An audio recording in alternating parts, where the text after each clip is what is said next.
In 1944, from a quiet corner of England, a remarkable story unfolded. Thousands of airborne troops from Britain, America and Poland started training for battle. They came to South Kesteven in Lincolnshire, flying from local airfields. They would change the course of history.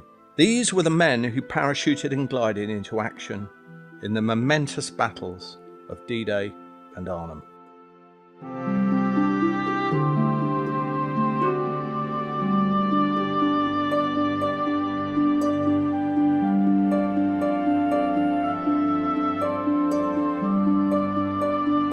Grantham sat at the heart of their unique mission. America's 9th Troop Carrier Command shouldered the transport bill, courageously flying men and equipment in unarmoured aircraft. Their workhorse was the legendary Douglas C-47 Skytrain, known to the British as the Dakota.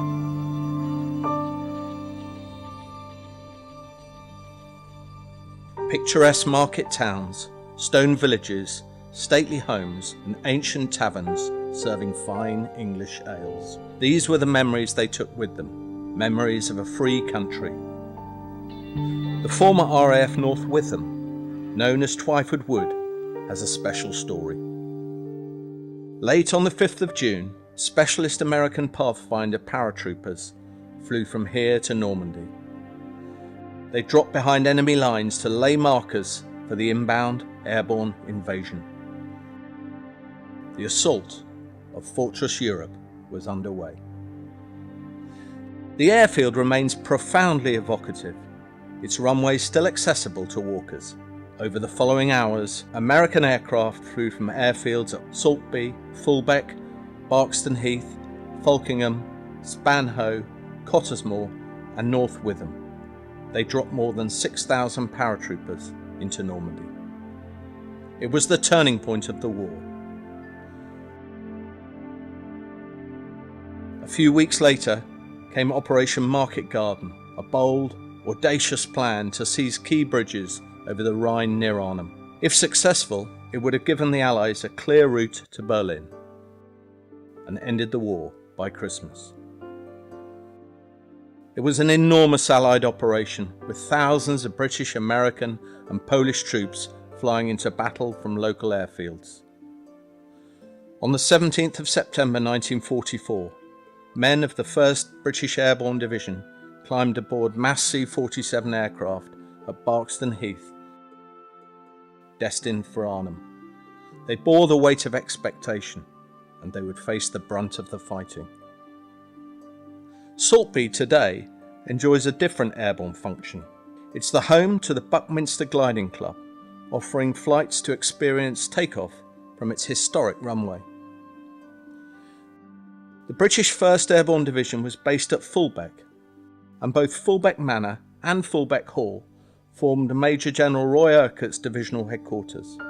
In the war, the stables at Fulbeck Manor were used as vehicle repair workshops, and they're now a craft centre.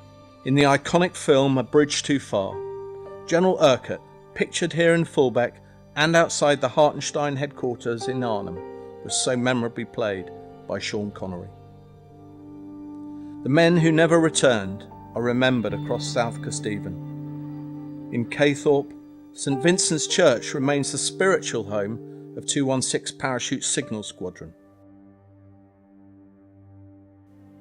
Signallers were billeted in the village in 1944. To this day, an annual September reunion renews wartime bonds.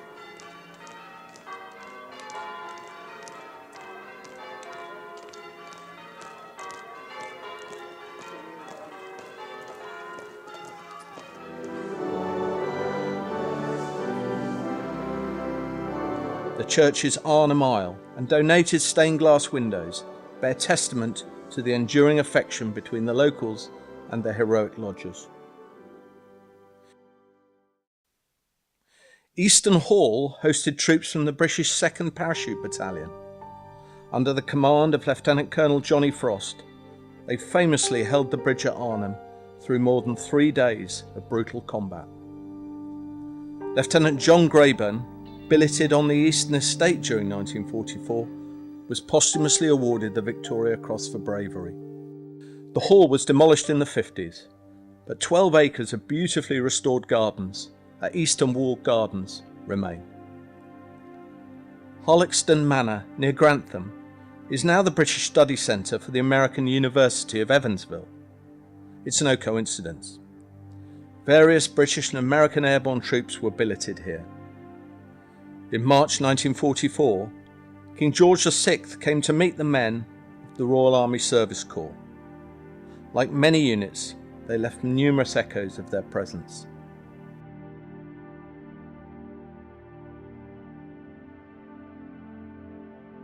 In 1970, University President Dr. Wallace Graves's keenness to establish a British campus was boosted by his fond memories of his own wartime service in England. Historic wall gardens are now being restored as a visitor and innovation hub. Grantham Station was the gateway to London for countless troops. Its pubs and hotels were popular haunts. Indeed, in 1944, Glenn Miller and his band played in Grantham and at a hangar at North Witham.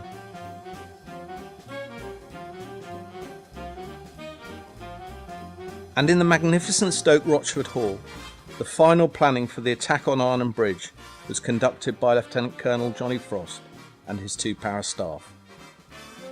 Frost's inspirational leadership prompted the city of Arnhem to name the rebuilt bridge after him. The Georgian village of Folkingham would have entranced the men of 313th Troop Carrier Group at nearby RAF Folkingham. Like many villages, Folkingham never forgets those who serve.